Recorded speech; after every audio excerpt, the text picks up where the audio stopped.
اعوذ باللہ من الشیطان الرجیم، بسم اللہ الرحمن الرحیم۔ خواتین و حضرات، نالج فیکٹری میں خوش آمدید۔ ناظرین اکرام، جادو یعنی سحر ایک شیطانی عمل ہے اور قرآن پاک نے اسے کفر قرار دیا ہے۔ جادو کی تاریخ حضرت سلیمان علیہ السلام کے دور سے شروع ہوئی، جب حضرت سلیمان کے دور میں جن اور انسان اکٹھے رہتے تھے تو جن انسانوں کو یہ علم سکھایا کرتے تھے۔ اس کے علاوہ قرآن پاک کی سورت بقرہ آیت 101 تا 103 پڑھ کر دیکھیں، رب کائنات جادو کی اس تاریخ کے بارے میں کچھ یوں ارشاد فرماتے ہیں۔ اہل کتاب میں سے ایک گروہ نے کتاب اللہ کو اس طرح پس پشت ڈالا گویا وہ کچھ جانتے ہی نہیں، اور لگے ان چیزوں کی پیروی کرنے، یعنی جادو جو شیاطین سلیمان کی سلطنت کا نام لے کر پیش کیا کرتے تھے۔ حالانکہ سلیمان نے تو کبھی کفر نہیں کیا، کفر کے مرتکب تو وہ شیاطین تھے جو لوگوں کو جادوگری کی تعلیم دیتے تھے۔ وہ پیچھے پڑے اس چیز کے، یعنی جادو کے، جو بابل میں 2 فرشتوں ہاروت اور ماروت پر نازل کی گئی تھی۔ حالانکہ وہ فرشتے جب کسی کو اس کی تعلیم دیتے، یعنی جادو کی، تو پہلے صاف طور پر متنبع کر دیا کرتے تھے کہ دیکھو ہم محض ایک آزمائش ہیں، تم لوگ کفر میں مبتلا نہ ہو۔ پھر یہ بھی ان سے وہ چیز سیکھتے تھے جس سے شوہر اور بیوی میں جدائی ڈال دیں۔ ظاہر تھا وہ اللہ کے حکم کے بغیر اس ذریعے سے کسی کو بھی ضرر نہیں پہنچا سکتے تھے، مگر اس کے باوجود وہ ایسی چیزیں سیکھتے، یعنی جادو، جو خود ان کے لیے نفع بخش نہیں بلکہ نقصان دہ تھی، اور انہیں خوب معلوم تھا کہ جو اس چیز کا خریدار بنا، یعنی جادو کا، تو اس کے لیے آخرت میں کوئی حصہ نہیں۔ کتنی بری چیز تھی جس کے بدلے میں انہوں نے اپنی جانوں کو بیچ ڈالا، کاش انہیں معلوم ہوتا۔ خواتین و حضرات، ان آیات کا عام الفاظ میں مفہوم یہ ہے کہ انسانوں کی آزمائش کے لیے اللہ تعالیٰ نے 2 فرشتے ہاروت اور ماروت شہر بابل میں انسانوں کی شکل میں اتارے۔ یہ فرشتے لوگوں کو بتاتے کہ جادو سیکھنے سے ایمان جاتا رہتا ہے، لیکن کسی کے اصرار کرنے پر ان کو جادو سکھا بھی دیتے تھے۔ ناظرین اکرام، جادو کی مختصر تاریخ کے بعد اب بات کرتے ہیں جادو کے اقسام اور ان کے توڑ پر۔ لیکن اس سے پہلے میں اپنے تمام نئے آنے والے ساتھیوں سے گزارش کرتا ہوں کہ چینل کو سبسکرائب کر کے بیل آئیکن کو دبا دیں، یوں آپ کو ہماری ہر نئی آنے والی ویڈیو کا نوٹیفیکیشن ملتا رہے گا۔ خواتین و حضرات، عام طور پر جادو کی 4 بڑی اقسام ہیں، جن میں سے ایک زمینی جادو، دوسرا فضائی، تیسرا آبی جادو اور آخری بذریعہ خوراک ہے۔ تو پہلے بات کرتے ہیں زمینی جادو کے بارے میں۔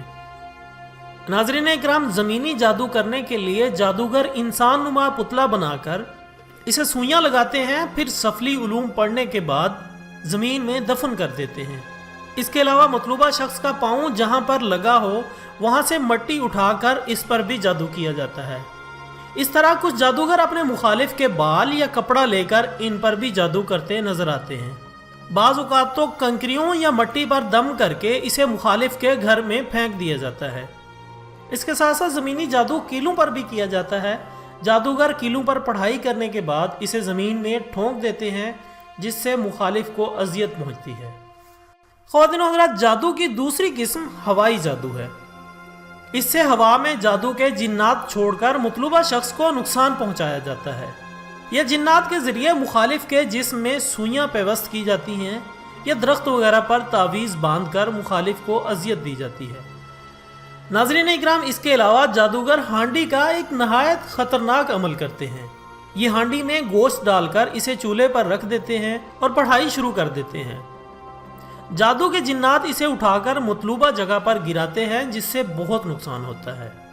اسی طرح جادوگر حضرات کالا مرغا، کالا بکرا، کتا، سور، اونٹ، گائے وغیرہ کی ہڈی پر سفلی علوم پڑھنے کے بعد یا تو ہڈی گھر میں پھینک دیتے ہیں یا پھر زمین میں، بالخصوص قبرستان یا کسی ویران جگہ پر دفن کر دیتے ہیں۔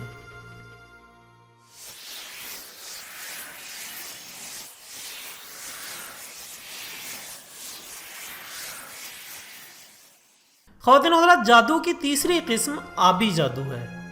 اس میں مچھلی کے پیٹ کو صاف کر کے اس کے اندر کچھ چیزیں بھر کر جادو کرنے کے بعد اسے سمندر یا دریاؤں وغیرہ میں ڈال دیا جاتا ہے۔ اس کے علاوہ جادوگر تالے پر جادو کر کے اسے لاک کرنے کے بعد دریا یا سمندر وغیرہ میں پھینک دیتے ہیں۔ اسی طرح کچھ اور چیزیں کالے مسور، ہرمل، ہڈی وغیرہ پر جادو کر کے اسے پانی میں ڈال دیا جاتا ہے اور مخالف کو نقصان پہنچایا جاتا ہے۔ ناظرین اکرام، جادو کی ایک قسم بذریعہ خوراک ہے جو برفی، گڑ، چینی یا کسی بھی میٹھی چیز پر دم کر کے مطلوبہ شخص کو کھلائی جاتی ہے۔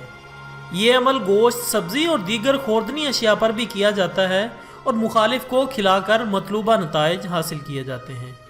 خواتین و حضرات، اس میں کوئی دو رائے نہیں ہے کہ جادو کے اثرات مرتب ہوتے ہیں، لیکن جب ہمارے پیارے نبی حضرت محمد صلی اللہ علیہ وآلہ وسلم پر جادو کرنے کی کوشش کی گئی تو اللہ نے فوراً اس شر سے بچنے کے لیے 2 صورتیں نازل فرمائیں۔ آپ صلی اللہ علیہ وسلم نے ارشاد فرمایا کہ ہمیں عرش کے نیچے سے 2 چمکدار صورتیں عطا ہوئیں، یعنی سورۃ الناس اور سورۃ فلق۔ ناظرین اکرام، قرآن پاک کی یہ 2 چھوٹی سی صورتیں ہر قسم کے جادو کا توڑ ہیں۔ ان 2 صورتوں کے ہوتے ہوئے ہمیں کسی قسم کے جادو کی پرواہ نہیں کرنی چاہیے۔ خواتین حضرات، جو اللہ کو اور اللہ کی یاد کو ترک کرے گا اس کے دل سے اطمینان چلا جائے گا۔ جب دل کا اطمینان چلا جائے گا تو دل پر جادو کا جو یقین ہے وہ زبردست غالب آئے گا، اور جب جادو کا یقین ہمارے دل میں غالب آ جائے گا تو سمجھ لیں کہ ہم شیطان کی حکومت میں چلے گئے۔ ناظرین اکرام، آپ سے گزارش ہے کہ اپنے رب پر بھروسہ کریں۔ جب آپ کا ایمان پختہ ہوگا تو ہر قسم کا جادو ٹوٹ جائے گا۔ اس کے ساتھ ہی آج کی ویڈیو کا اختتام ہوتا ہے۔ ایک نئی ویڈیو کے ساتھ دوبارہ ملتے ہیں، تب تک کے لیے اجازت دیجیے گا۔